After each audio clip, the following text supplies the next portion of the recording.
إن الله يدخل الذين آمنوا وعملوا الصالحات جنات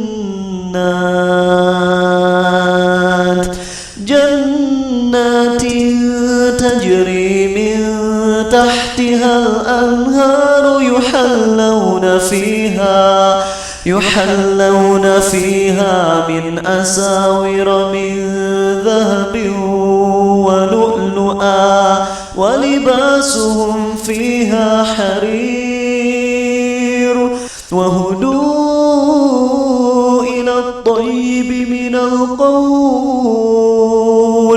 وهدوا إلى صراط الحميد.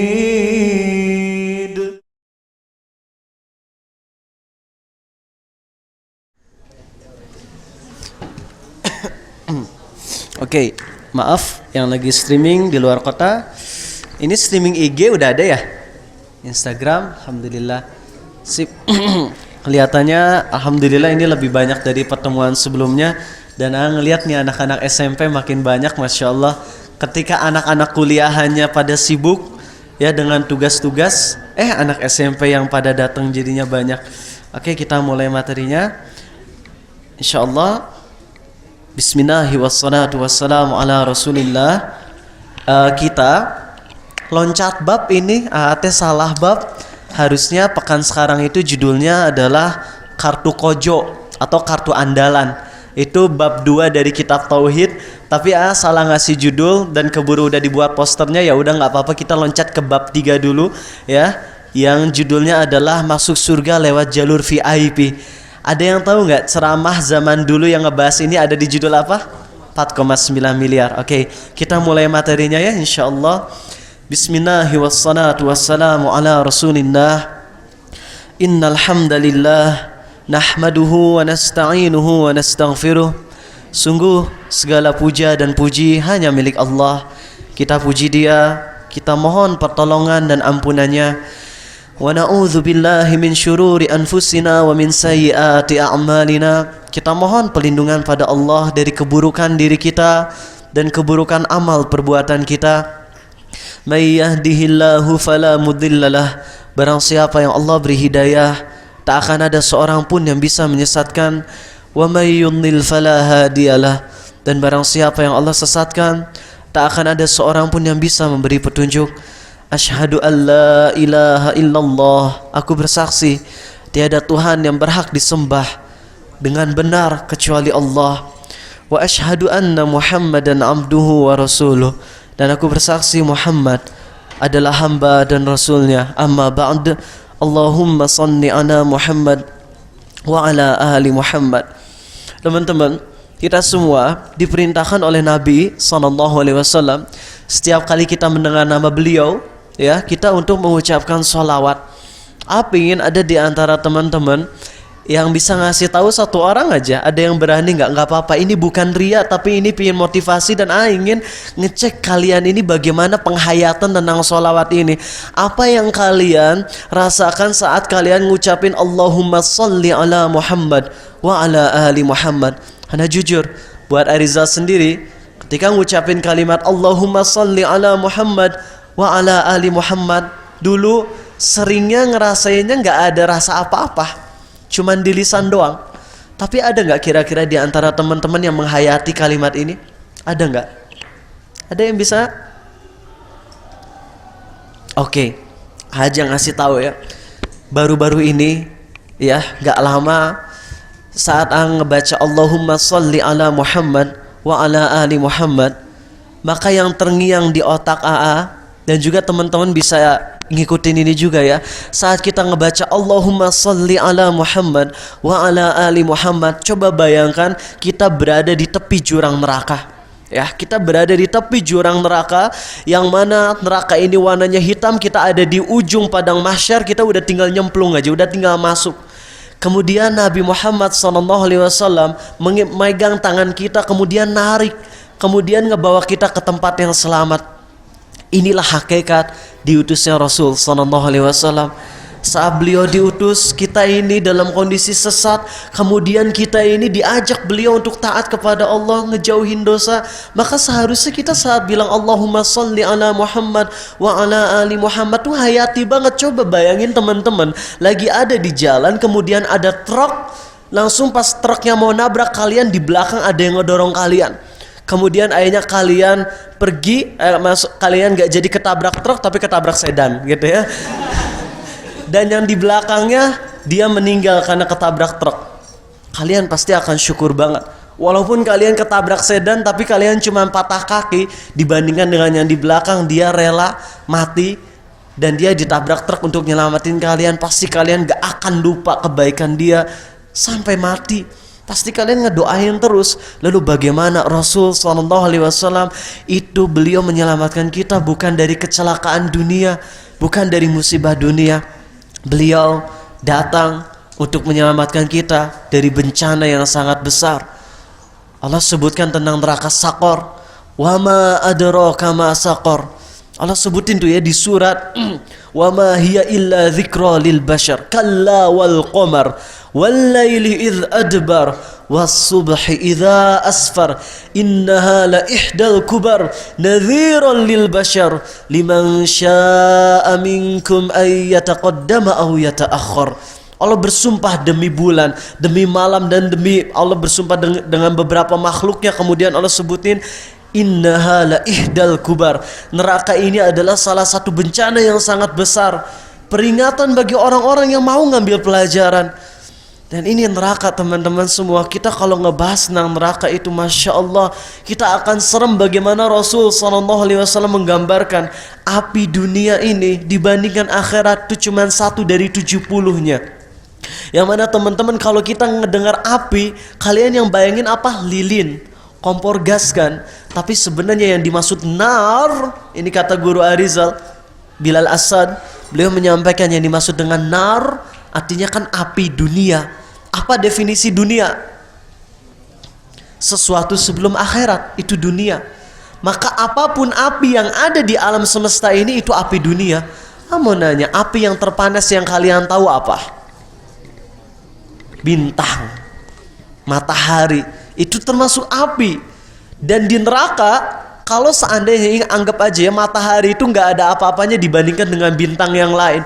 Karena bintang itu ada yang lebih panas berkali lipat daripada matahari. Anggap aja matahari adalah api terpanas di alam semesta. Anggap seperti itu. Ketahuilah, di akhirat itu setidaknya 70 kali lipat panasnya matahari. Itulah sebabnya Nabi SAW bersabda dalam hadis sahih, itu matahari di neraka akan Allah jadikan berguling-guling di dalam neraka. Allah rubah matahari seperti banteng. Jadi dalam hadis yang sahih ini, matahari nanti di neraka akan seperti banteng yang berguling-guling. Bukan matahari punya dosa, tapi matahari masuk neraka agar para penyembah matahari tahu, nih Tuhan yang kalian selama ini sembah ternyata ini bukan Tuhan yang sebenarnya. Jadi siksaan bagi mental mereka juga. Dan Masya Allah, kita diselamatkan lewat Rasul SAW. Indonesia dulunya apa agamanya mayoritasnya? Hindu Buddha. Lalu dengan animisme, dinamisme, dengan adanya dakwah Rasulullah SAW yang akhirnya dilanjut, walaupun sebagian ada yang bilang lewat Wali Songo, sebagian ada yang bilang lewat pedagang dan sebagainya. Oke, itu sejarah masa lampau. Yang jelas ada orang-orang yang jadi jalan hidayah buat kita, sumbernya dari Rasul SAW. Maka coba saat kita baca sholawat itu sambil dihayati, ya Allah, ini yang udah nyelamatin aku dari neraka, insya Allah semoga bisa istiqomah sampai mati. Nah, sekarang mau bahas bab 3 dari kitab Tauhid. Pekan depan insya Allah bab 2 dengan judulnya kartu kojo atau kartu andalan.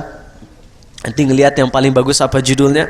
Yang jelas kajian pekan depan tuh penting banget buat teman-teman semua, harus hadir. Ada yang tahu nggak kira-kira kartu kojo yang maksud apa? Acung tangan aja, nggak usah ngejawab. Acung tangan yang tahu. Shh. Acung tangan yang tahu yang maksud dengan kartu kojo. Yang tahu, acung.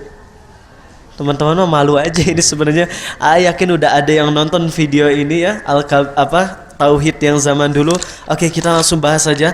Kita udah masuk ke halaman 100 lebih nih ya. Jadi satu kali pertemuan tuh kita ngebahas 50 halaman.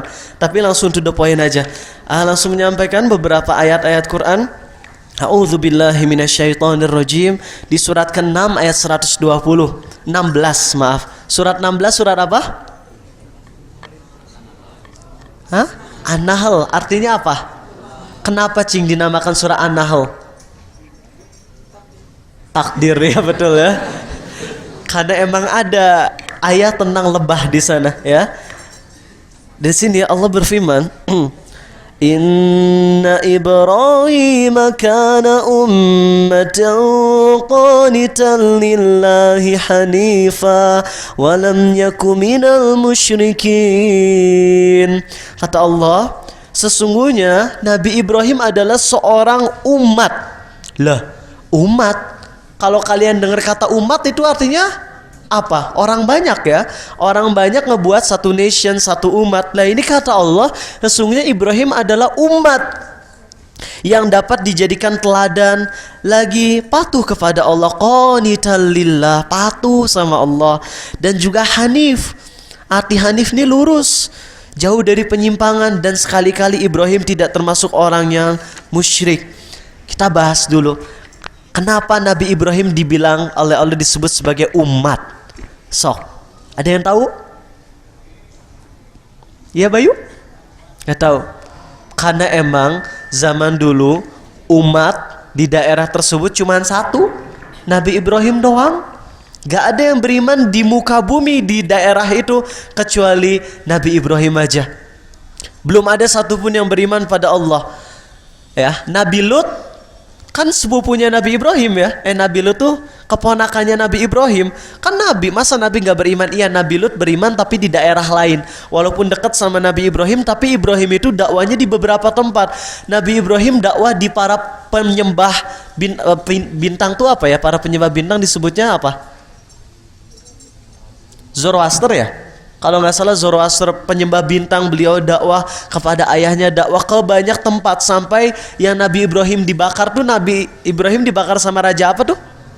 Namrud ya. Jadi di daerah yang mana Nabi Ibrahim dakwah itu cuma seorang diri, nggak ada yang lain. Di awal dakwah Nabi Ibrahim sendirian, dan sedikit aja mau ngelihat sedikit nasihat buat kita semua. Walaupun apapun belum bisa nih ngamalin ini, kadang berat ngelihat orang berbuat dosa yang dosanya jelas, yang mana sebenarnya kalau dia bisa ngejauhin dosa tersebut mah bisa, cuman karena mungkin udah terlalu demen sama maksiat tersebut, akhirnya terus menerus maksiat yang sama. Kadang ketika ngelihat nih ada orang berbuat dosa, terus kita nasihatin dan dianya nggak mempan-mempan, kita greget, iya gak sih? Kadang kita tuh cilaka. Kenapa? Supaya kalau celaka kan dia bisa tobat. Belum tentu. Ada orang yang ketika celaka makin parah maksiat. Ada orang yang dulunya dia maksiat tapi sholat jalan terus. Ya, dia sholat rajin tapi maksiat terus-terusan.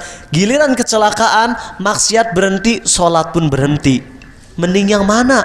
Kalau cuma dua pilihan, lebih baik sholat 5 waktu dan ngelakuin semua maksiat, daripada gak ngelakuin maksiat tapi gak sholat 5 waktu. Ngerti kagak? Ngerti? Karena dosa meninggalkan sholat itu dosanya lebih besar daripada dosa apapun. Orang yang masih rajin sholat tapi punya banyak maksiat, sama Allah masih bisa diampuni, dan di akhirat masih bisa selamat. Jadi ingat aja dengan kisah Sarah ini, nyata teman-teman. Seorang di antara saudara kita semua ya, keturunan Libanon yang tinggal di Australia. Ingat, inilah kisah yang ngebuat Arizal bisa taubat 12 tahunan yang lalu. Saat dengar kisah ini, bismillah,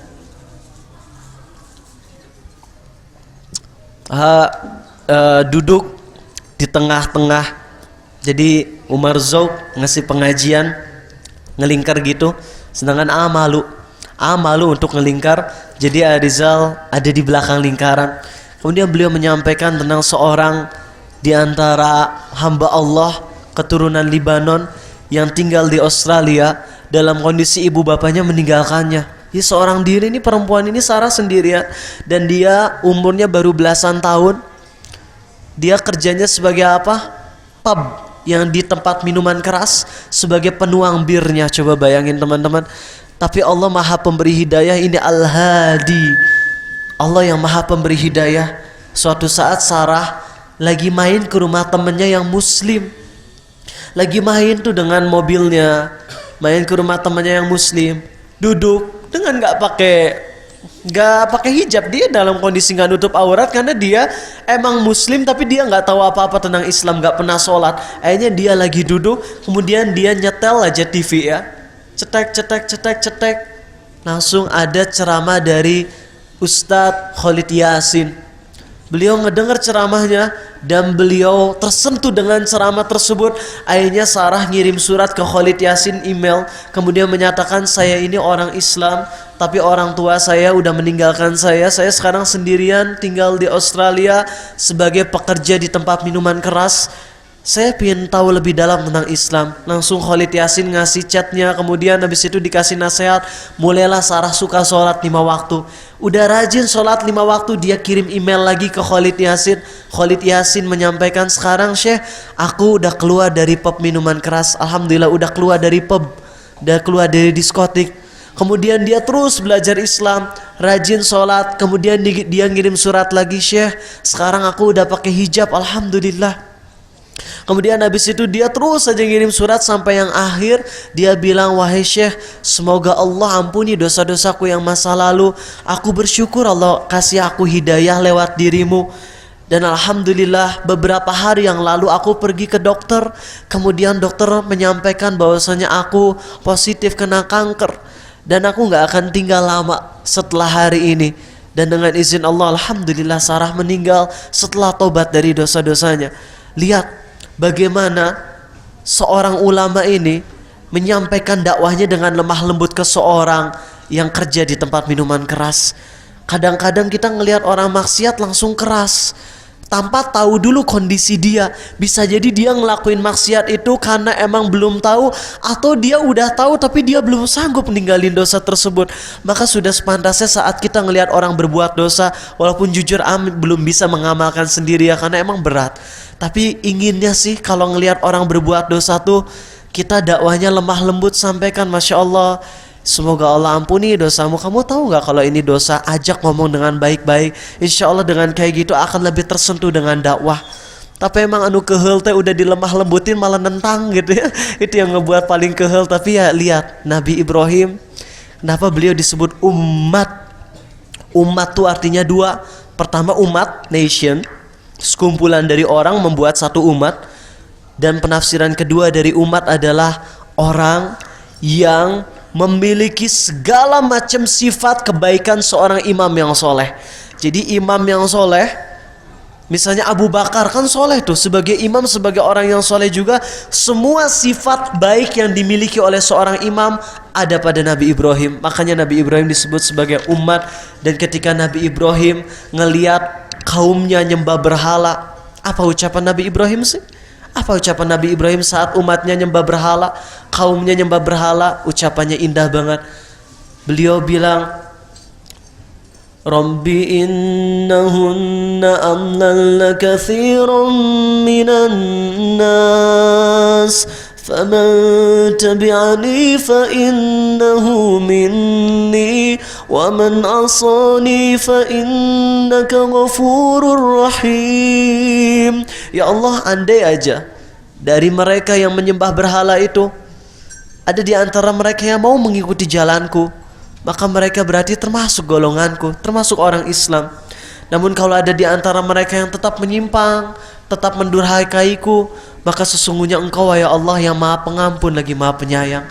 Jadi Nabi Ibrahim tetap tuh ngedoain ampunan bagi orang-orang kafir. Walaupun memang Nabi Ibrahim berhenti dari mendoakan orang kafir setelah Allah melarang. Dulunya Nabi Ibrahim sering ngedoain orang-orang kafir agar diampuni dosanya, tapi kemudian Allah melarang untuk mendoakan orang kafir ampunan. Yang boleh adalah doa apa? Hidayah. Jadi kita ngelihat tuh ada yang ngejek-ngejek Al-Maidah 51 misalnya ya, kita doakan hidayah. Ya, kita doakan hidayah. Siapa tahu misal naudzubillah ya, jangan sampai, tapi ini mah andai aja, andai ternyata dalam pemilihan dia menang, semua heboh, wah udah bakalan hancur negeri ini. Taunya Allah kasih hidayah. Masya Allah. akhirnya jadi pemimpin yang soleh.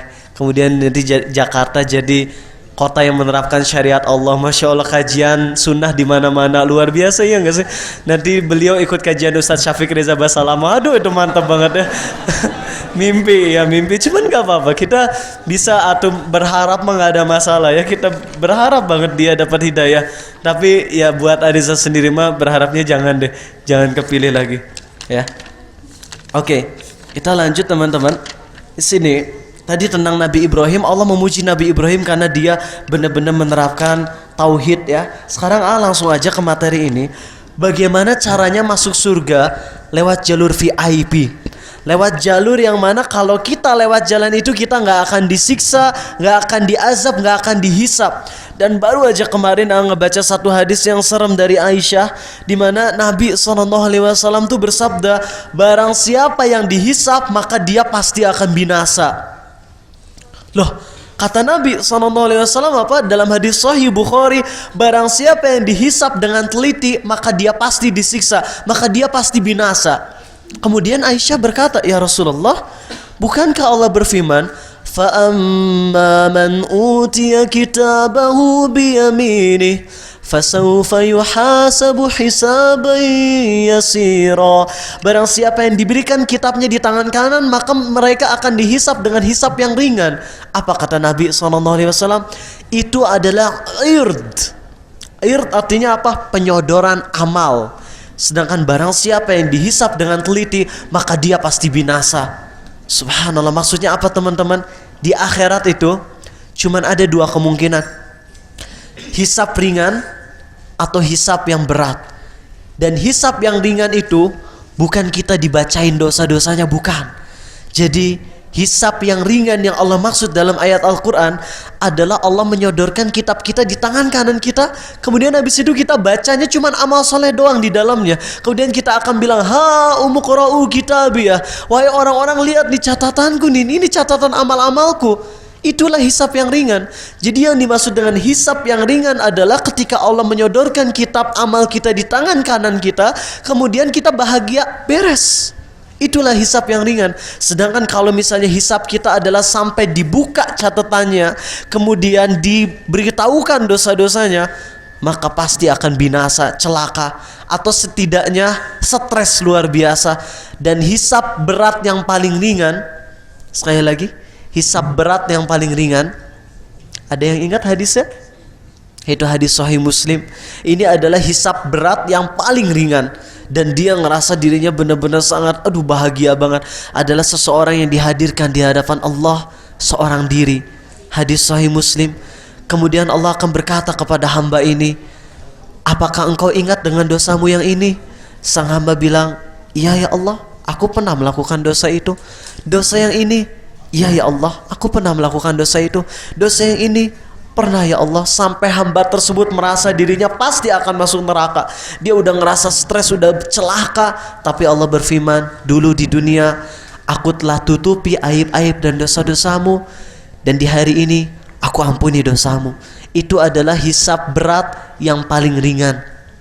Karena selain yang itu, maka lebih teliti. Dan kalau dihisap dengan teliti, maka itu pasti akan binasa, kata Rasul SAW. Jadi hisap cuma ada 3 tipe. Pertama adalah hisap di mana kita dikasihkan kitab di tangan kanan, kemudian kita bahagia, beres, masuk surga. Atau kita diberikan catatannya, kemudian dibacain tuh sama malaikat Allah atau sama Allah, dibacain. Kemudian di situ kita stres.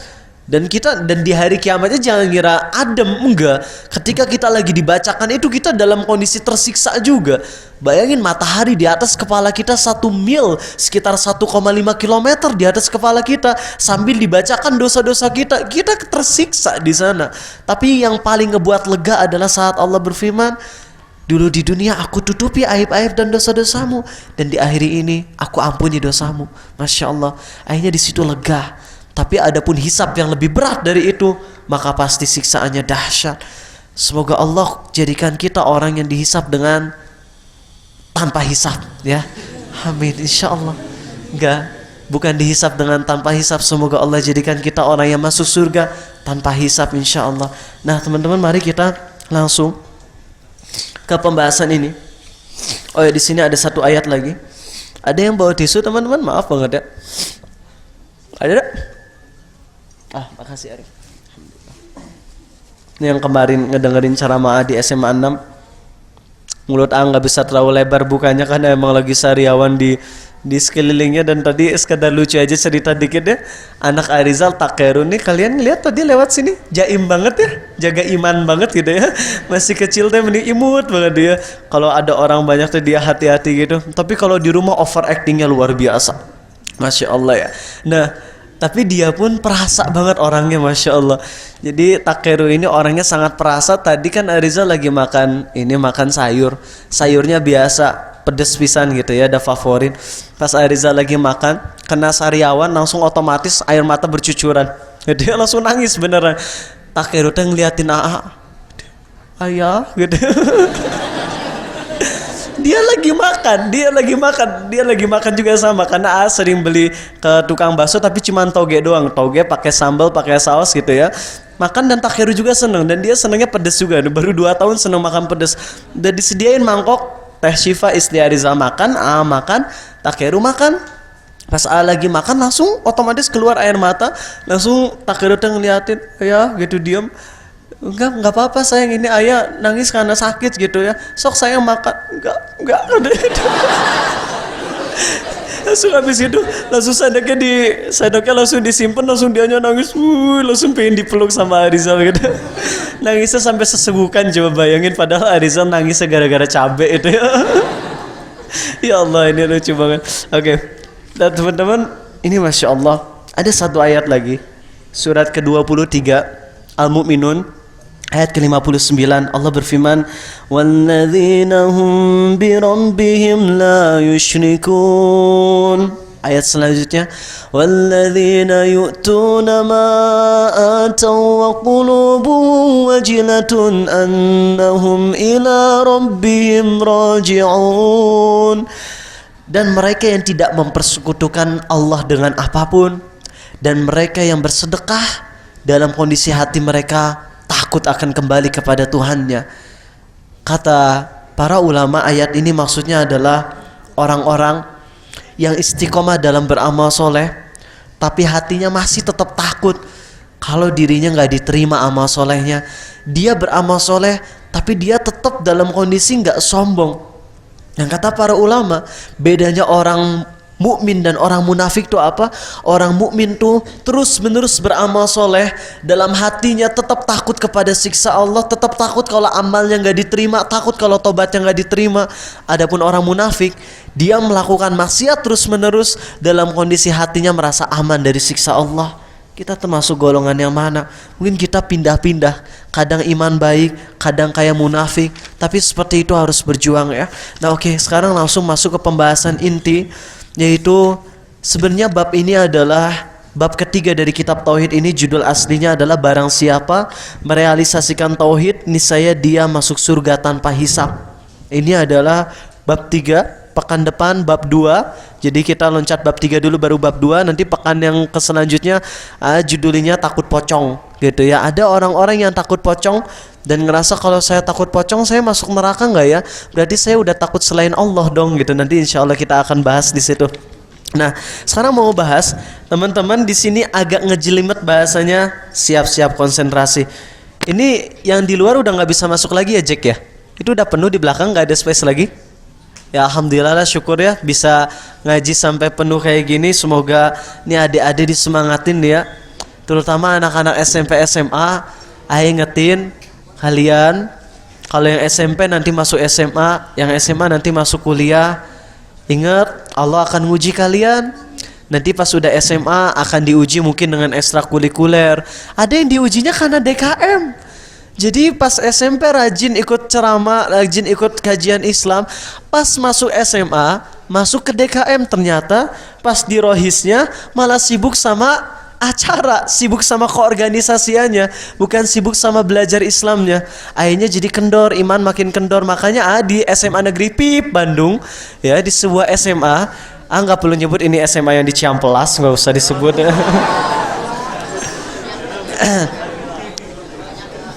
Apa salah satu sebabnya?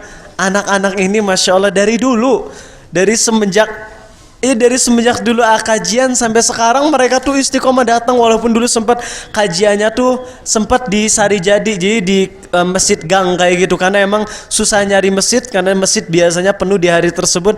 Akhirnya nyari di masjid kenalan Arizal, itu ada yang ketua DKM-nya, pingin ngaji di situ, sampai ngajinya masuk ke gang. Alhamdulillah mereka rutin tetap hadir, tetap istiqomah. Kenapa? Karena dari dulu pondasinya ngasih tahu mereka, tolong kalian ini jangan sibuk di organisasinya, tapi sibuk belajar Islamnya. Kalau sibuk belajar Islam, organisasi pasti akan mantap. Tapi kalau sibuk di organisasinya, belajar Islamnya makin menciut semangatnya, nanti yang ada adalah tercerai-berai. Makanya dulu pas kajian itu, maaf ya, di angkatan DKM 2011 itu bener-bener solid banget. Kenapa? Karena mereka nggak mentingin organisasi, tapi mereka mentingin belajar Islamnya. Dengan sendirinya gampang banget ngebuat orang untuk rapat bersama. Coba sekarang kalau misalnya yang paling susah ngumpulin orang rapat, dia nggak sih? Rapat jam 2 baru datang setengah 3. Setengah 3 udah pada datang, yang awal datang udah pada pulang gitu ya. Subhanallah. Tapi tahu nggak? Kan angkatan 2010 ya. Ini angkatan 2011 mereka tuh kalau rapat gampang banget. Nggak usah ngumpulin anak-anak lagi, karena emang udah rutin tiap pekan ada kajian, dan yang hadir kajian tuh awalnya 6 naik sampai jadi 40, alhamdulillah. Dan mereka kalau mau rapat biasa, habis kajian rapat dan nggak pada pulang. Kenapa? Udah terbentuk tuh keukhuwahnya di atas majelis ilmu. Jadi mereka udah nggak sulit lagi untuk diajak untuk rapat, alhamdulillah. Jadi alhamdulillah kelihatannya angkatan tersebut bisa dibilang angkatan paling solid gitu ya. Kenapa? Karena emang dulu mereka pondasinya adalah karena semangat belajar Islam, sehingga pas di organisasi semangatnya luar biasa banget. Kalian juga nih yang mungil-mungil, ingat ya, nanti pas masuk SMA fokus belajar Islam, insya Allah organisasi jalan pasti, jangan sebaliknya. Oke, sip. Syukur-syukur bisa dua-duanya ya, tapi biasanya emang nggak bisa, karena kondisi kita biasanya kalau udah mendominasi satu, yang lain malah keteteran. Tapi kalau dominasinya menuntut ilmu Islamnya, Allah yang bakalan nolong organisasinya untuk jalan terus. Oke, sekarang dengar baik-baik. Hadis ini riwayat Al-Bukhari nomor 3410. Riwayat Al-Bukhari pasti sahih ya, nomor 3410, dan riwayat Muslim nomor 220. Ada seorang tabi'in. Akhirnya tabi'in itu siapa? Muridnya sahabat Rasul sallallahu alaihi wasallam. Kalau tabi'in pernah ngelihat Nabi Muhammad enggak sallallahu alaihi wasallam? Gak pernah. Kalau ngelihat berarti jadinya sahabat, bukan tabi'in lagi. Nah, ada seorang tabi'in lagi berada dekat sama tabi'in lagi. Jadi ini sesama tabi'in saling belajar mengajar gitu ya. Nah, ada seorang tabi'in yang namanya Husain bin Abdurrahman. Siapa? Husain bin Abdurrahman. Biar teman-teman mulai ngedengerin namanya, nanti lama-lama terbiasa. Ya, Husain bin Abdurrahman seorang tabi'in lagi duduk di sebelah Said ibn Jubair. Ini tabi'in juga dan gurunya. Sekali lagi, Husain bin Abdurrahman lagi duduk sama Said ibn Jubair, ya, Said ibn Jubair, siapa tadi tuh? Lupa. Husain bin Abdurrahman lagi duduk sama Said ibn Jubair, ya, lagi duduk di majelis, sebenarnya lagi banyakan, tapi emang dia lagi duduk dekat sama gurunya. Ibarat kayak gini, misalnya lagi di sini, terus Husain bin Abdurrahmannya siapa deh? Namanya siapa? Hah? Oke, alhamdulillah. Bro Diki, brother Diki, alhamdulillah. Ini ibaratnya gini, lagi dalam majelis banyakan, tapi ini ceritanya Husain bin Abdurrahmannya. Terus Said bin Jubairnya, dia Husain bin Abdurrahmannya. Nah, kemudian Said bin Jubairnya ini ngomong di majelisnya, siapa di antara kalian yang tadi malam melihat bintang jatuh? Itu ya. Kemudian Husain bin Abdurrahman bilang, aku. Dia bilang, aku tadi malam ngelihat bintang jatuh. Kemudian dia bilang, Husain ini bilang, sambil dia bilang, aku tadi malam ngelihat bintang jatuh, dan ketahuilah wahai jemaah, tadi malam aku nggak lagi sholat malam kok. Aku lagi tersengat sama kalajengking. Kenapa sih? Kok ini ngapain, kan nggak ada yang nanya gitu ya? Kenapa dia bilang, tadi malam aku ngelihat bintang, dan tadi malam aku nggak lagi sholat malam kok. Tadi malam aku lagi tersengat sama kalajengking. Gak ada yang nanya, kata kita gitu kan palingnya. Enggak, ternyata ucapan ini ada maknanya teman-teman. Gini, karena Husain bin Abdurrahman ini ya, beliau terkenal orang soleh dan pasti jemaah ngeyakini bahwasanya Husain ini tiap malam tahajud. Maka ketika Husain bin Abdurrahman tadi malam dia nggak tahajud ya, dan dia pun ngelihat bintang, dikhawatirkan orang-orang ini ada yang menganggap dia tahajud gitu. Jadi emang dia rutinnya tahajud, tapi di malam itu dia nggak tahajud, dan dia nggak mau kalau ada di antara orang yang mengira bahwasanya tadi malam dia tahajud padahal dia nggak tahajud. Artinya apa? Seorang tabi'in ini luar biasa, nggak ingin dipuji atas sesuatu yang dia nggak lakukan.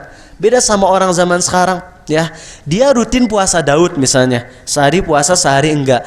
Di hari itu dia lagi nggak puasa Daud. Kemudian ada temennya yang nyodorin minuman, ya akhi silakan minum.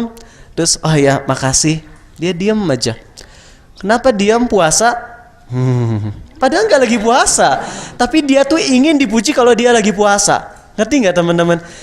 Bayangin, pingin dipuji dengan amal soleh yang kita lakukan, itu aja udah dosa. Ini ada orang yang ingin dipuji atas amal soleh yang nggak dia lakukan, lebih parah lagi. Ngerti nggak ya? Ini bisa susah bahasanya. Ngerti? Ibarat gini, Arizal sedekah misalnya, ya sedekah 50.000. Terus teman-teman muji, ya dong udah bakat gitu ya, masya Allah ya. Itu aja udah dosa. Tapi sekarang Arizal gini, ada kotak kenceleng, sini. Padahal nggak masukin apa-apa, gitu ya. Cuman gini-gini doang. Terus dipindah agar dipuji bahwasanya Arizal sedekah padahal nggak sedekah. Nah, para sahabat, para tabiin mereka nggak suka banget kalau diri mereka dipuji atas amal soleh yang mereka nggak lakukan. Yang mereka lakukan aja mereka nggak senang dipuji, apalagi yang nggak mereka lakukan, lebih nggak senang dipuji lagi. Oke, kita lanjut ya. Jadi tadi siapa yang ngomong gitu teh? Aku tadi malam nggak lagi sholat, aku tersengat. Husain bin Abdurrahman bilang, aku tadi malam tersengat. Dan tadi malam kemudian Said nanya, si gurunya ini nanya, terus pas kamu lagi tersengat apa yang kamu lakukan? Langsung Husain bin Abdurrahman bilang, aku minta diruqyah. Di ruqyah tuh dibacain ayat-ayat Quran ya. Ya teman-teman misalnya kena sakit, tersengat, kemudian habis itu sambil diusap, sambil dibacain ruqyah. Ya, dibacain ayat-ayat Quran atau doa-doa, boleh pakai bahasa Indonesia, pakai bahasa Arab, yang penting doanya khusyuk, bacaan Qurannya khusyuk dan tajwidnya benar sambil dihayati, insya Allah sembuh. Nah, jadi tadi Sa'id nanya, kamu setelah tersengat ngapain? Kemudian Husain bin Abdurrahman bilang, aku setelah disengat aku minta diruqyah. Kemudian kata Sa'id sebagai gurunya bilang, alangkah baiknya apa yang kau perbuat tersebut ya.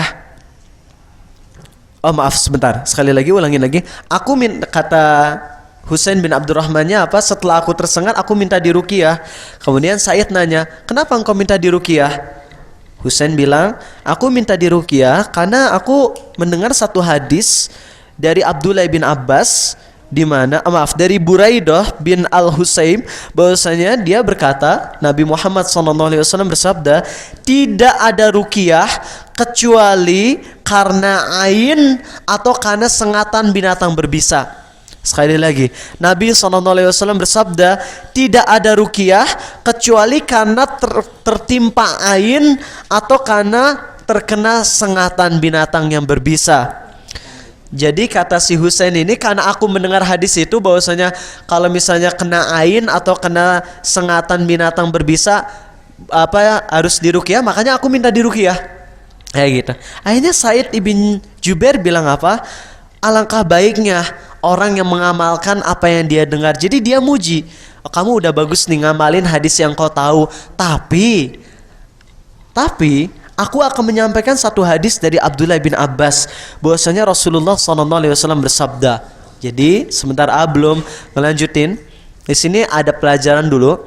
Jadi Husain bin Abdurrahman ini, tadi mana tisunya? Kok hilang?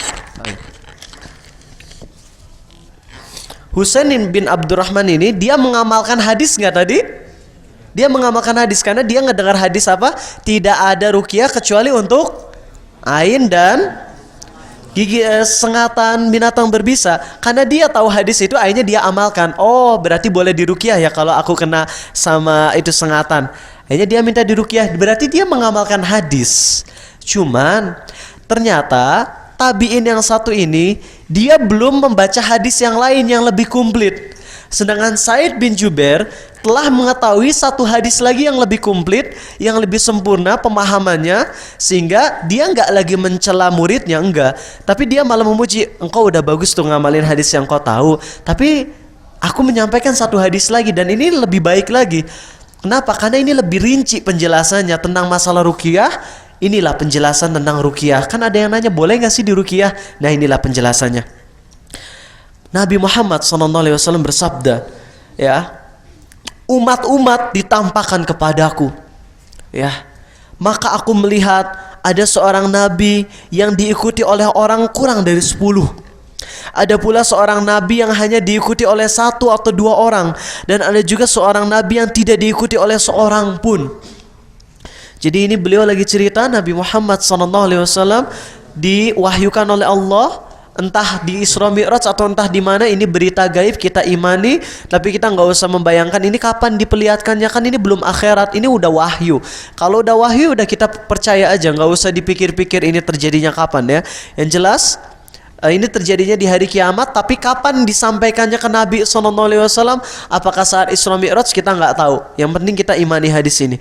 Umat-umat ditampakkan kepadaku, maka aku melihat ada seorang Nabi yang punya pengikutnya kurang dari 10, ada seorang Nabi yang punya pengikutnya 1 atau 2 orang, dan ada yang nggak punya pengikut sama sekali. Tiba-tiba ditampakkan kepadaku sekelompok manusia dalam jumlah besar. Aku mengira mereka adalah umatku. Lalu aku kembali melihat dan aku melihat ke sebuah ufuk, kemudian aku melihat manusia dalam jumlah yang lebih banyak lagi, dalam jumlah yang sangat besar. Kemudian dikatakan kepadaku, ini adalah umatmu. Ke Nabi Muhammad ya SAW, ini adalah umatmu.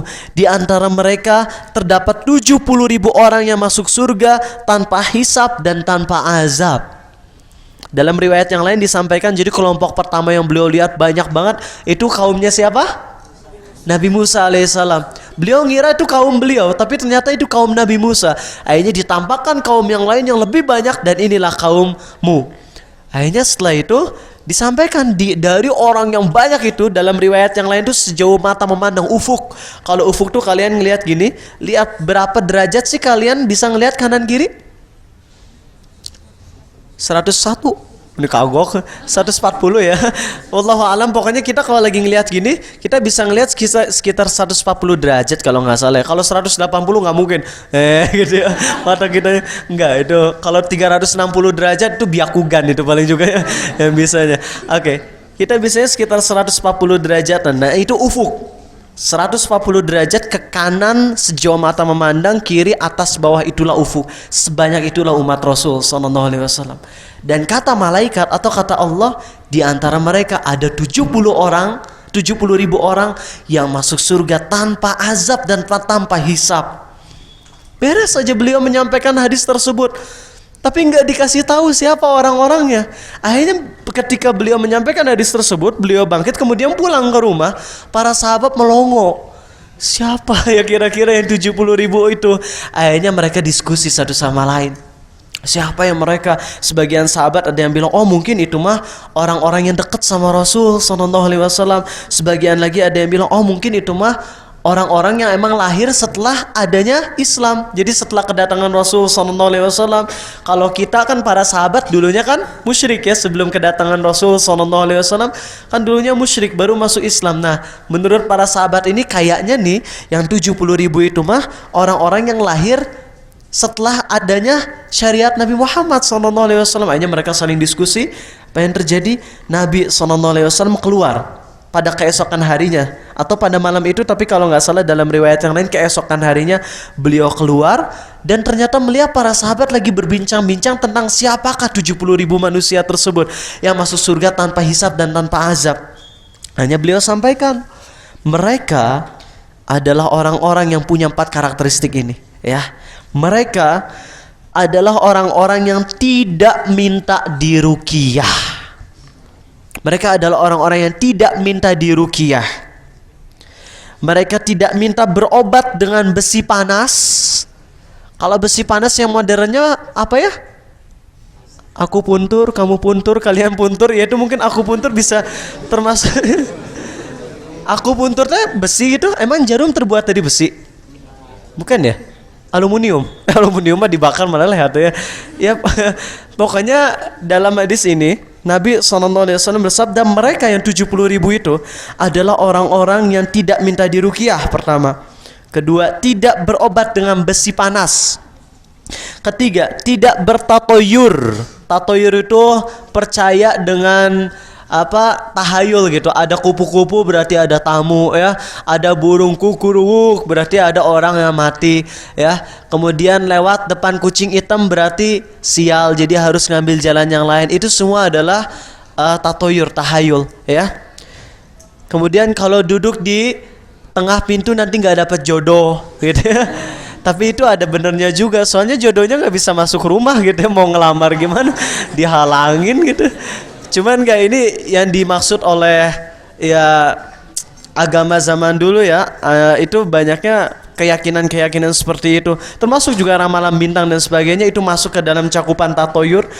Dan poin keempat adalah mereka hanya bertawakal kepada Allah semata, kepada Tuhannya.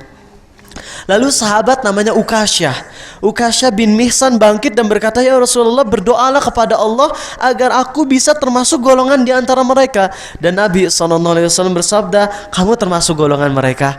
Kemudian ada sahabat yang lain bilang, ya Rasul, doain aku juga biar masuk golongan mereka. Dan beliau bersabda, kau udah kedahuluan sama Ukasyah. Gitu ya, kasihan gitu ya. Jadi Ukasyah dapat doa tersebut dan masuk ke dalam 70.000 ini, sedangkan yang satu laginya nggak didoain. Tapi tetap beliau karena termasuk sahabat jadi termasuk dapat kebaikan. Nah, ternyata 70.000 ini sahabat Nabi Muhammad SAW aja gak semuanya masuk ke sini. Apalagi kita. Dan Allah berfirman tentang 70.000 ini ada di surat apa coba?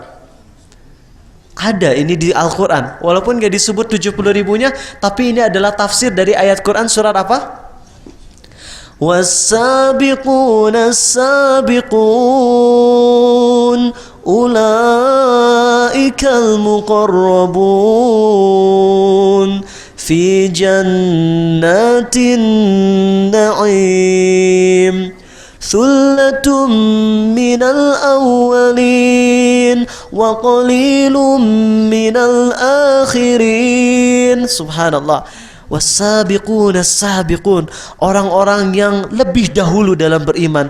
Mereka adalah orang-orang yang didekatkan kepada Allah di dalam surga yang penuh kenikmatan. Coba teman-teman konsentrasi bagian sini.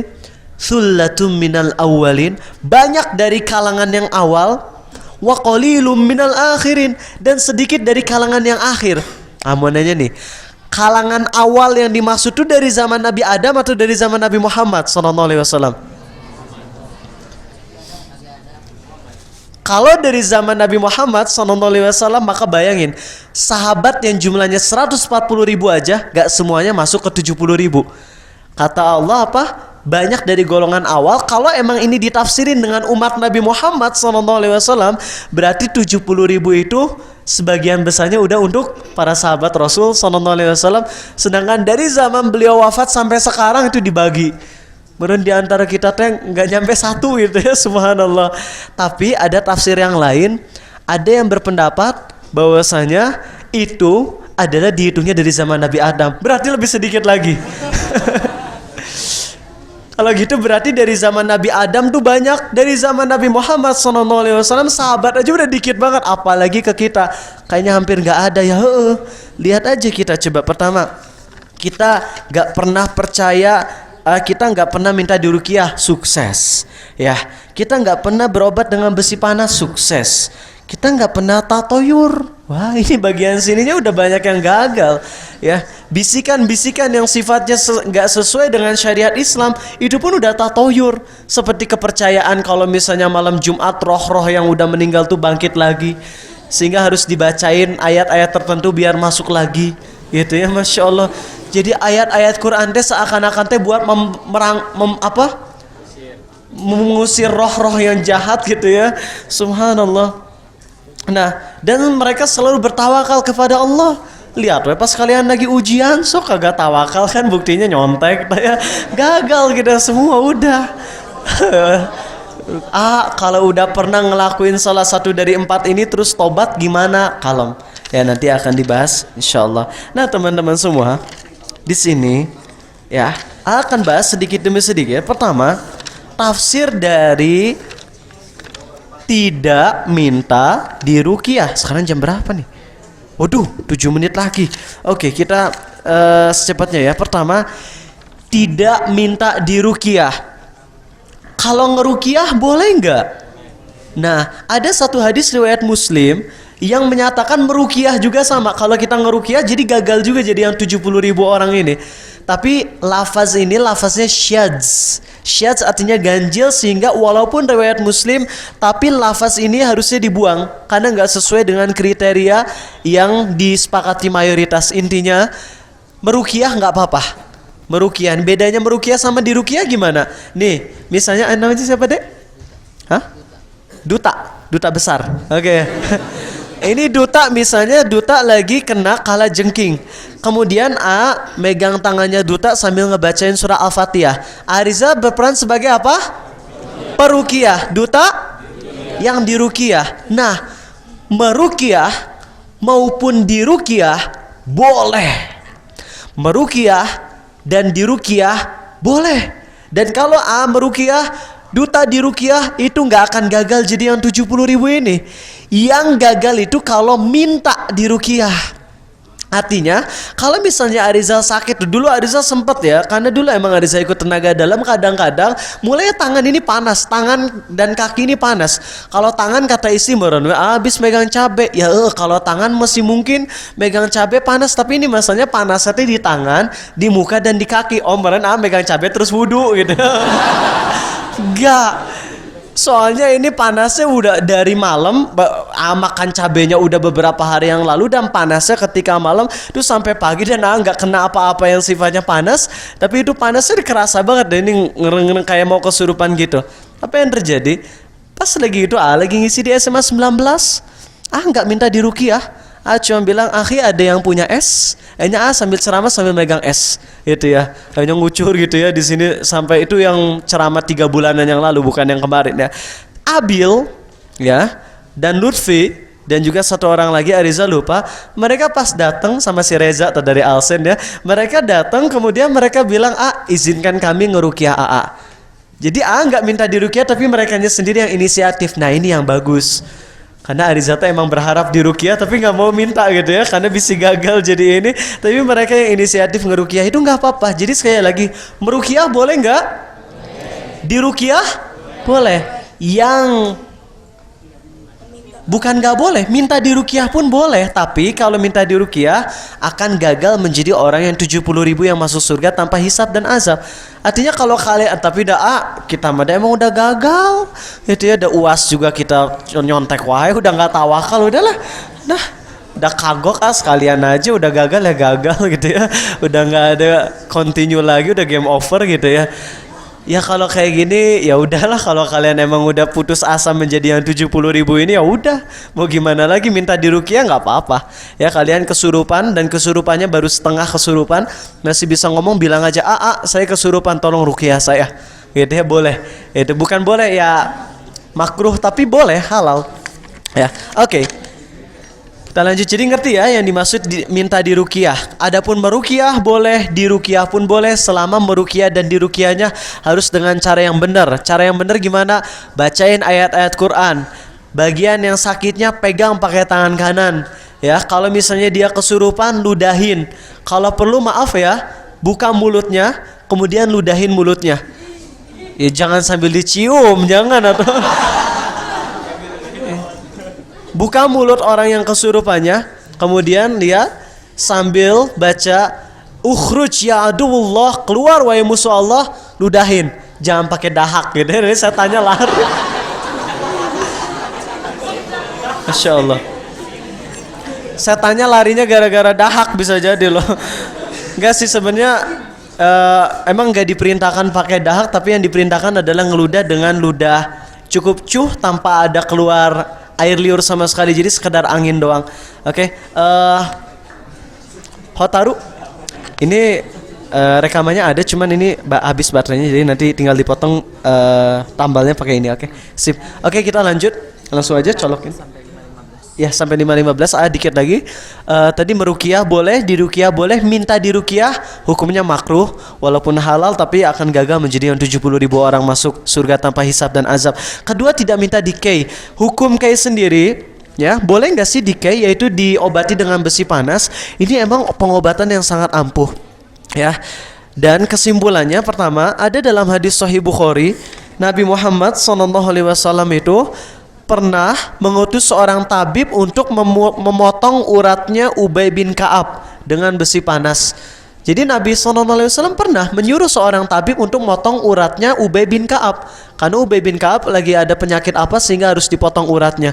Kemudian Nabi SAW sendiri pernah melakukan pengobatan dengan besi panas, dengan kei, kepada salah satu orang. Anas pernah melakukan pengobatan dengan kei, besi panas tersebut, saat Nabi SAW masih hidup.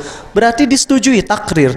Bahkan Nabi Muhammad SAW sendiri dalam hadis riwayat At-Tirmidzi, beliau pernah menempelkan besi panas kepada seorang sahabat yang namanya As'ad bin Zurarah karena penyakit semacam tumor, gitu ya.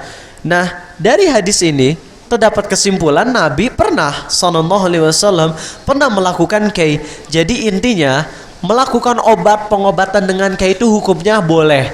Kalau teman-teman gak usah ngituin sepatu, udah ada panitia yang nyelamatin sepatu kalian gitu ya. Kalau kelupaan ya sudah, maafkan. Oke, alhamdulillah. Kecuali yang akhwat, nggak tahu kalau yang akhwat. Kalau yang ikhwan alhamdulillah udah ada yang nyelamatin. Jadi intinya minta diruqyah boleh tapi makruh. Minta diobatin dengan kei itu pun boleh tapi makruh dan gagal menjadi 70.000 tersebut. Kemudian ketiga, tidak percaya tahayul. Pembahasannya nanti akan ada pembahasan sendiri tentang tahayul. Dan keempat adalah mereka bertawakal penuh kepada Allah. Dan teman-teman, tawakal penuh ke Allah ini emang harus disertai dengan ikhtiar, ya. Ketika kita perlu sesuatu, melakukan, misalnya lagi sakit, berobat. Di sini dirinci sama para ulama, kalau sakitnya ringan dan tidak membuat ibadah kita jadi berkurang, maka sebaiknya nggak usah berobat. Kenapa, cing, teman-teman? Kayak ini Ariza sekarang sariawan, alhamdulillah sariawannya nggak kayak dulu. Kalau dulu sariawannya sampai nggak bisa baca Quran. Kenapa? Sariawannya di lidah, yang mana kalau ngucapin huruf lo sama za, etas bisa sampai nangis karena sakitnya. Kalau nggak diobatin, setiap kali baca Quran nangis. Bukan nangis menghayati, karena nangis sakitnya. Itu harus diobatin. Tapi sekarang alhamdulillah itunya sariawannya cuma di bibir dan tidak mempengaruhi bacaan Quran dari Zal. Baca Quran nggak sakit. Yang sakit tuh kalau lagi ngomong kalimat tertentu. Tapi alhamdulillah kalau sekarang kalau misalnya baca Quran nggak ada satu huruf yang ngebuat jadi sakit lidahnya gitu. Jadi masih bisa. Maka ini yang lebih utama, nggak usah diobati. Kenapa? Biarin sakit setiap kali makan, setiap kali sakit jadi penggugur dosa insyaallah. Jadi kalau sakitnya ringan, lebih baik nggak usah diobati. Karena pertama sakitnya ringan kan enak, kita ya udah dapat pengguguran atas dosa, kita pun nggak akan ngerasa terlalu tersiksa. Tapi kalau sakitnya berat, maka harus diobati. Dan melakukan pengobatan itu tidak mengurangi tawakal. Justru tawakal itu setelah berobat kita serahkan hasil kepada Allah, itulah tawakal, ya. Kemudian di sini ada kabar gembira buat teman-teman semua. Alhamdulillah Nabi SAW minta ditambahkan dari 70.000 orang tersebut. Beliau minta ditambahkan. Akhirnya Allah ngasih kesempatan untuk setiap satu orang bisa membawa 70.000 orang lagi. Jadi totalnya 70.000 kali 70.000, 4,9 miliar bisa masuk surga tanpa hisab dan azab, ya. Dan hadis tadi disampaikan oleh Ibnu Hajar al-Asqalani dengan derajat yang jayyid. Jadi tentang 4,9 miliar ini, setiap satu orang bisa ngebawa 70.000. Itu menurut Ibnu Hajar hadisnya jayyid, sedangkan menurut Syekh At-Tuwairiji hadisnya hasan li ghairi. Jadi insyaallah mudah-mudahan kita walaupun nggak termasuk ke orang ini, tapi berhubung tadi setiap satu orang bisa ngebawa 70.000 orang lagi, maka banyakin teman yang soleh. Karena yakin kalau kalian udah deket sama teman yang soleh, ternyata teman tersebut termasuk ke 70.000 orang yang masuk surga tanpa hisab dan tanpa azab. Kira-kira kita teman dekatnya akan dibawa nggak? Insya Allah akan dibawa. Makanya perbanyak teman soleh. Teman tuh yang penting bukan banyaknya, tapi solehnya. Syukur-syukur punya teman soleh dan banyak, itu luar biasa. Oke, alhamdulillah masih ada 12 menit lagi buat sesi tanya jawab. Silakan yang mau nanya pertanyaan. Bukunya buat hadiah, oke ya. Gitu ya. Mending Hafiz nanti buat kajian mentoring gabungan selanjutnya aja, nggak apa-apa ya. Ini ya, sekarang di pending dulu. Oke, teman-teman jangan lupa ya, ini pembahasan fikih penting banget. Apalagi sekarang episode tentang wudhu. Teman-teman yang punya Instagram, please @abutakir0. Ini promosi ya, promosi syariah gitu ya. Nambahin follower yang sesuai syariat. Jadi teman-teman Instagram Arizal Abutakir0 akan dibahas tentang tata cara wudhu yang benar. Takutnya masih banyak di antara kita yang wudhunya salah. Nanti akan ada prakteknya. Jadi nanti ada videonya, teman-teman bisa ngelihat ya. Oke. Abutakir0 itu Instagram Arizal. Adapun lain ID-nya @pemudasurga. Pakai @pemudasurga. Silakan yang mau nanya. Gak ada yang nulis kertas. Oke. Ada yang nanya langsung, ada yang lewat kertas. Yang nanya langsung hanyalah orang-orang yang nanyanya sesuai dengan materi. Oke. Yang nanya langsung tapi sesuai materi. Oke, mulai dari siapa namanya teh? Victres. Oke, Victres Sasori. Silakan. Iya.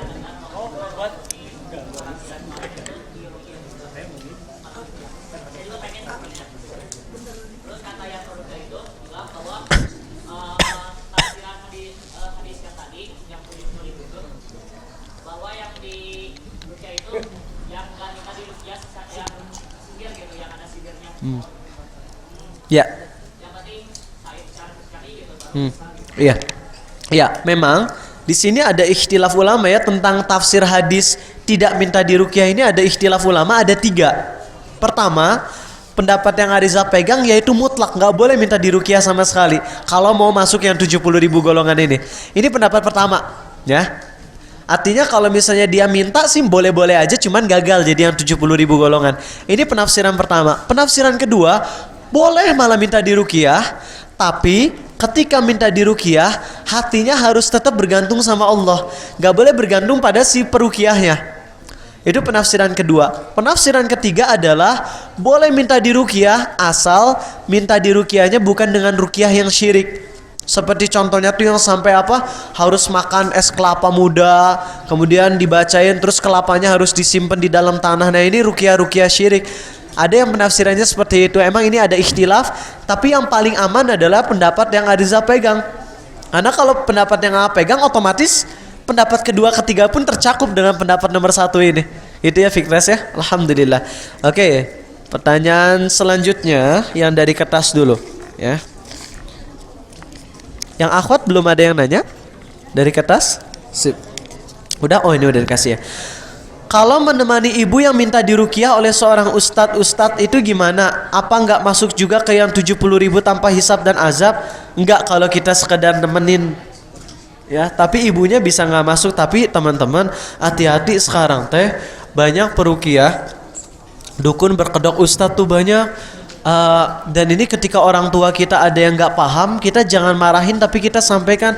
Dulu pernah ada di antara keluarga yang karena dia emang suka nanganin kasus-kasus orang-orang bermasalah. Ada yang orang bermasalahnya sampai ini ikut sihir juga. Jadi anggota keluarga Arizal ini setiap malam didatangi Nyi Loro Kidul, ditampar setiap jam 2 malam. Asli tamparannya tuh fisik, sakit, kerasa, bukan cuma dalam mimpi. Akhirnya dia minta diruqyah, tapi minta ke ruqyahnya ke ustadz palsu. Ustadz palsunya ngapain cing? Ngasih sesajen dan disuruh dibakar setiap jam 2 malam. Dan setelah dibakar bener tuh nggak datang lagi Nyi Loro Kidul. Kenapa cing? Bukan karena Nyi Loro Kidul takut sama kemenyan ini, bukan. Tapi justru Nyi Loro Kidul ini telah berhasil menyesatkan orang ini. Yes, aku berhasil ngebuat dia percaya dengan kemenyan. Karena aku udah sukses ngebuat dia kufur, maka aku lari aja. Aku udah sukses. Seperti itu. Jadi teman-teman sekarang malah teman-teman kalau orang tua nyuruh untuk nemenin ruqyah, hadir. Kemudian pas lagi di situ cek baik-baik apakah ustadznya nyampaikan yang benar atau aneh-aneh. Kalau misalnya udah ada baca zikir ini 1250 kali, itu udah benar, salah. Karena ruqyah yang benar adalah nggak pakai hitung-hitungan, nggak. Ibu baca aja Al-Fatihah, dihayati dengan tajwid yang benar. Nah, itu baru ruqyah yang benar. Adapun kalau baca ini 1200 sekian kali, nah ini nggak bisa dipercaya yang kayak gitu. Oke, Fatul, silakan mau nanya.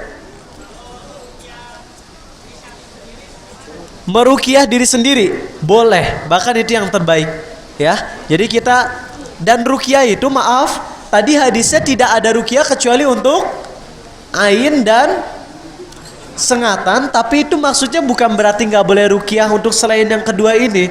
Maksudnya ruqyah tuh paling ampuh untuk dua hal ini. Ruqyah ini paling ampuh untuk penyakit yang ditimbulkan karena ain dan juga karena sengatan. Adapun kalau kita pusing, kita panas, boleh diruqyah juga, ya, nggak ada masalah. Ai makam di Palestina itu apa? Katanya 70.000 orang yang mati syahid, itu gimana? Belum pernah tahu tentang makam yang ada di Palestina yang 70.000 syahid, ya.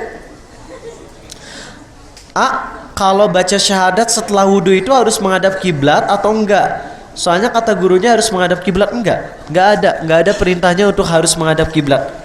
Saya pernah dengar tafsir kalau yang di ruqyah itu yang nggak boleh. Udah tadi pertanyaan dari Victres. Ada pertanyaan dari akhwat yang mau nanya langsung, nggak apa-apa? Kalau emang penting banget, nggak ada? Sip, oke. Tadi dulu ya, Bayu. Ngejawabin pertanyaan yang di sini dulu. Hukum menukarkan uang kas gimana? Hukum menukarkan uang kas, ya. Ini emang agak pusing karena itu uangnya masuk baitul mal jadinya, ya. Dan itu emang bukan milik siapa-siapa, paling sekretaris yang ngejaganya. Nggak bisa ngejawab, maaf. Kalau ain itu apa? Ini berarti yang baru ikut kajian Arizal, ya. Ain adalah bencana yang ditimbulkan oleh pandangan mata. Jadi kalau teman-teman senang sama seseorang berlebihan atau benci sama seseorang berlebihan, lihat aja orangnya. Senang banget atau benci banget, maka orang tersebut dalam sekejap bisa sakit. Gak logis, emang gak logis. Karena ain adalah bagian dari sihir, tapi sihirnya gak bisa kita latih. Jadi kita tiba-tiba semua orang bisa punya potensi melakukan ain. Arizal bisa, kalian bisa. Kalian ngeliatin orang yang kalian suka banget atau benci banget, liatin orangnya atau fotonya, dia bisa sakit bahkan bisa mati, ya. Ini gak logis memang, tapi ini emang ada dalilnya, ya. Jadi hati-hati ya dengan ain. Kalau melihat orang yang teman-teman sukain berlebihan, maka ucapkan barakallahu fi. Tapi kalau saya ngeliatin artis Korea dan saya cinta sama artis Koreanya berlebihan, boleh nggak ngucapin barakallahu fi? Nggak boleh. Karena doa keberkahan itu hanya untuk orang Islam. Kalau misalnya senang sama artis Korea, tunjukkan cinta kalian dengan doakan hidayah. Siapa tahu artis Korea masuk Islam jadi ustadz. Wow, itu luar biasa banget. Jemaah dijamin penuh ta masjid tuh. Cewek-cewek yang asalnya nggak pakai kerudung tiba-tiba kerudung panjang, ya, karena ingin jadi istrinya gitu, ya. Rumah saya dekat masjid, ada 2, tapi yang satu mah jarang ngerapetin saf, tapi dekat. Yang satu lagi jauh, tapi safnya lurus-lurus aja. Yang dekat rumah nggak balik, mendingan. Ya, teman-teman, sholatnya di masjid yang emang di dalamnya lebih teratur, ya, lebih sesuai sunnah, rapat dan sebagainya, yang tajwid, terutama tajwid, ya. Gini, milih yang mana? Ada satu masjid yang imamnya renggang, makmumnya renggang, tapi bacaan imamnya bagus, dengan yang rapat tapi bacaan imamnya jelek. Utamakan yang bacaan imamnya bagus, ya, karena kalau nggak rapat dalam saf, sholat masih sah. Tapi dosanya dosa yang nggak mau rapat. Kalau kita nggak dosa karena kita mau rapat tapi nggak mau rapat tuh orang-orang. Sedangkan kalau imam bacaannya buruk, maka nggak sah sholatnya. Maka utamakan yang imamnya bagus, ya, bacaannya. Bismillah. Kalau kita ain, ciri-cirinya apa? Ciri-cirinya suka merinding tiba-tiba, terus sakit panas tiba-tiba, ya. tiba-tiba. Adapun kalau misalnya kita udah ada flu, lama-lama panas itu wajar. Tapi kalau tiba-tiba lagi sehat, zrek aja, langsung sakit itu ain, ya. Kalau teman kita jauhin kita tanpa alasan apapun, kan kita nggak boleh ngejauhin agar kita makin khusyuk ibadahnya dan biar nggak ngerasa ujub. Kalau teman kita jauhin kita tanpa ini titik komanya harus sesuai, ya. Karena kalau gini bingung, maaf nggak bisa ngejawab. Nanti orang tersebut nanya aja ya ke Ariza secara privat di Instagram, ya. Nanyanya lewat Instagram ya, karena kalau lewat line Ariza udah males ngelihat line teh banyak ijo-ijo notification gitu ya. Kalau itu kan merah gitu ya, lebih nantang gitu. Kalau Instagram, bismillah, apakah ain dosa pelaku? Iya, pelaku yang melakukan ain dosa, tapi dia istighfar, ya, karena emang ain kadang-kadang terjadinya tanpa dia sadari. Apa benar hujan itu rahmat? Lalu bagaimana jika ada yang kesel jika ada hujan turun? Hujan itu bisa rahmat, bisa azab. Dilihat dari efek dari hujannya. Kalau hujan lebat ngebuat semuanya jadi enak gitu ya, insya Allah ini adalah hujan rahmat. Tapi kalau hujannya jadi banjir, maka itu hujan azab.